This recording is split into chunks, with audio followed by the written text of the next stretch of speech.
வணக்கம். டியூப் தமிழின் பிரதான செய்திகள். நாட்டில் மேலும் 1783 பேருக்கு கோவிட் தொற்று. எரிவாயு சிலிண்டரை போன்று அரசாங்கமும் வெடித்து சிதறாமல் பயணிக்க வேண்டும். மஹிந்த அமரவீர தெரிவிப்பு.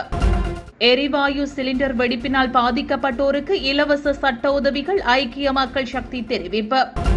வடக்கு ஆளுநர் தலைமையிலான கூட்டத்தில் தமிழ் மொழி புறக்கணிப்பிற்கு ஸ்ரீதரன் வெளிநடப்பு. தமிழ் மக்களின் அபிலாசைகள் தொடர்பில் டக்ளஸ் தேவானந்தாவுடன் அமெரிக்கா பேச்சு. தமிழகத்தில் எதிர்வரும் 31ஆம் தேதி வரை ஊரடங்கு நீடிப்பு. குஜராத் விவசாயிகள் இயற்கை விவசாயத்தை பின்பற்ற வேண்டும். மோடி தெரிவிப்பு. இனி விரிவான செய்திகள். நாட்டில் மேலும் 1783 பேருக்கு கோவிட்-19 தொற்று உறுதியாகியுள்ளதாக சுகாதார அமைச்சின் தொற்று நோயியல் பிரிவு தெரிவித்துள்ளது. கடந்த மாதம் 30ஆம் தேதி முதல் கடந்த 11ஆம் தேதி வரையில் பிந்தி கிடைக்கப்பெற்ற அறிக்கையின் அடிப்படையிலான நோயாளர்களின் எண்ணிக்கை இவ்வாறு இணைக்கப்பட்டுள்ளதாக அந்த பிரிவு தெரிவித்துள்ளது. இதற்கமைய நாட்டில் இதுவரை கொரோனா தொற்று உறுதியானவர்களின் மொத்த எண்ணிக்கை 5,75,432 உயர்வடைந்துள்ளது. இந்நிலையில் 15,358 பேர் தொடர்ந்தும் சிகிச்சை பெற்று வருகின்றனர்.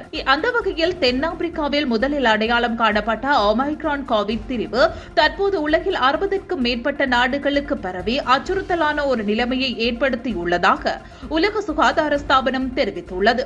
ஒமிக்ரான் கோவிட் திரிவானது நோய் எதிர்ப்பு சக்தியை குறைக்கின்றது என ஆய்வு தகவல்கள் தெரிவிப்பதுடன் மோசமான நோய் நிலைமைகளை உருவாக்கும் என்பதும் தொடர்பாக தகவல்கள் வெளியிடப்பட்டிருக்கின்றன.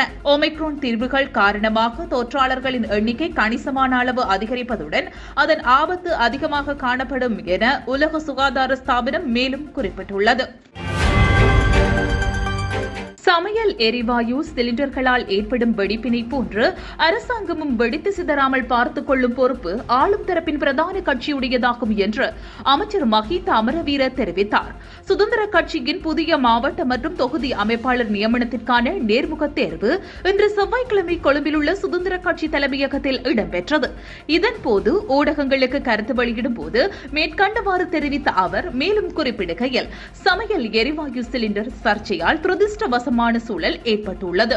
மக்கள் எதிர்கொண்டுள்ள அசௌகரியங்கள் மிகவும் கவலைக்குரியதாகும். குறுகிய காலத்திற்குள் இதற்கான தீர்வு வழங்கப்பட வேண்டும் என்று நாமும் வலியுறுத்துகின்றோம். நாட்டில் சமையல் எரிவாயு தட்டுப்பாடு ஏற்படக்கூடும். எனவே அதனை இறக்குமதி செய்வதற்கான பொறுப்பையும் அந்த நிறுவனங்களே பொறுப்பேற்க வேண்டும் என்று அவர் குறிப்பிட்டுள்ளார்.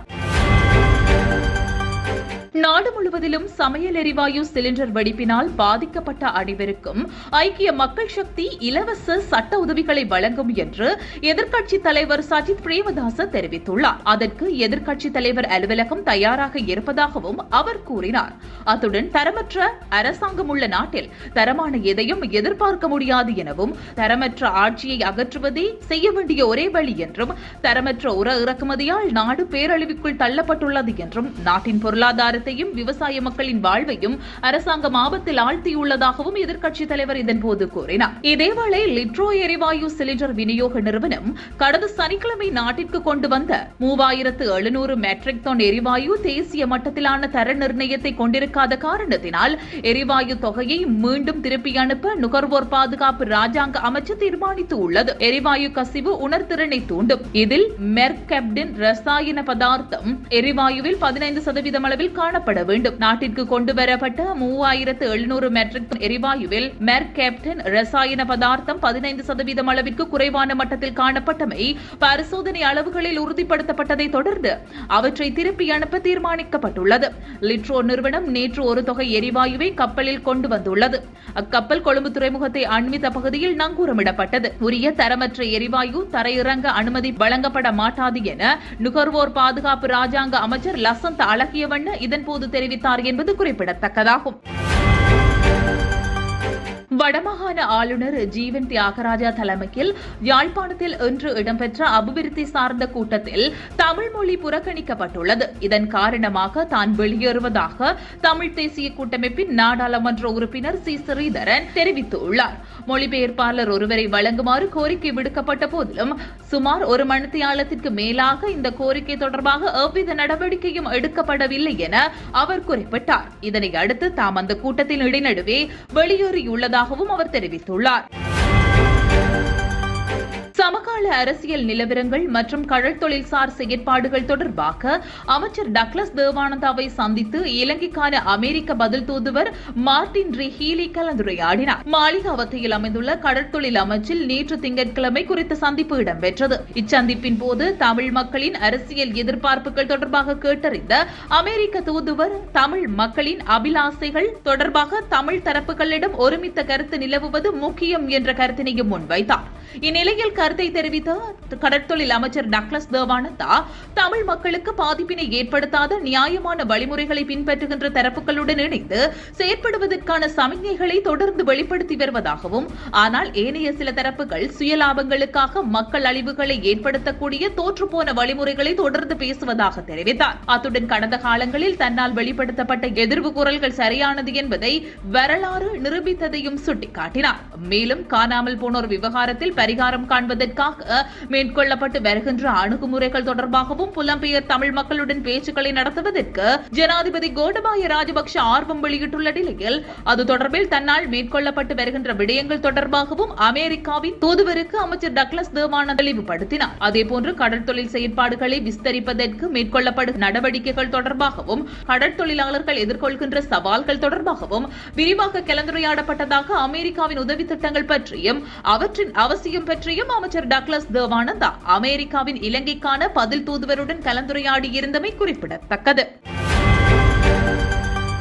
தமிழகத்தில் எதிர்வரும் 31ஆம் தேதி வரை கட்டுப்பாடுகளுடன் கூடிய ஊரடங்கு நீடிக்கப்படுவதாக அறிவிக்கப்பட்டுள்ளது. சமுதாய கலாச்சார அரசியல் கூட்டங்களுக்கு விதிக்கப்பட்ட தடை தொடரும் என்றும் டிசம்பர் 31ஆம் தேதி மற்றும் ஜனவரி 1ஆம் தேதிகளில் அனைத்து கடற்கரைகளிலும் பொதுமக்கள் கூட அனுமதி இல்லை என்றும் அறிவிக்கப்பட்டுள்ளது. இதே நேரம் முன்னர் அனுமதிக்கப்பட்ட செயற்பாடுகள் அனைத்தும் அனுமதிக்கப்படும் என்றும் அறிவிக்கப்பட்டுள்ளது.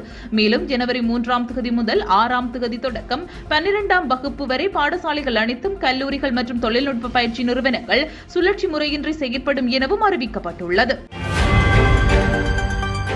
பூமி தாய் சேவையாற்ற குஜராத் விவசாயிகள் இயற்கை விவசாயத்தை பின்பற்ற வேண்டும் என பிரதமர் நரேந்திர மோடி தெரிவித்துள்ளார். காணொலி மூலமான உரையாற்றிய அவர் தொடர்ந்து தெரிவிக்கும் பொழுது வட குஜராத்தை இயற்கை விவசாயத்தை நோக்கி கொண்டு செல்வோம் என மா உமியாவின் முன்பாக உறுதியேற்றுக் கொள்ளுமாறு விவசாயியிடம் வலியுறுத்தி கேட்டுக் கொண்டுள்ளார். விளைநிலத்தின் ஒரு பகுதியை இதற்காக ஒதுக்கி படிப்படியாக இயற்கை விவசாயத்தை கடைபிடியுங்கள். இது செலவை குறைப்பது மட்டுமன்றி மாற்றத்தையும் பூமி தாய்க்கு புதிய ஆன்மாவையும் கொண்டு வரும் எனவும் இதன் வாயிலாக வருங்கால சந்ததிக்கான நற்பணிகளை நீங்கள் மேற்கொள்கிறீர்கள் என்றும் அவர் தெரிவித்துள்ளார். இத்துடன் டியூப் தமிழின் பிரதான செய்திகள் நிறைவடைகின்றன.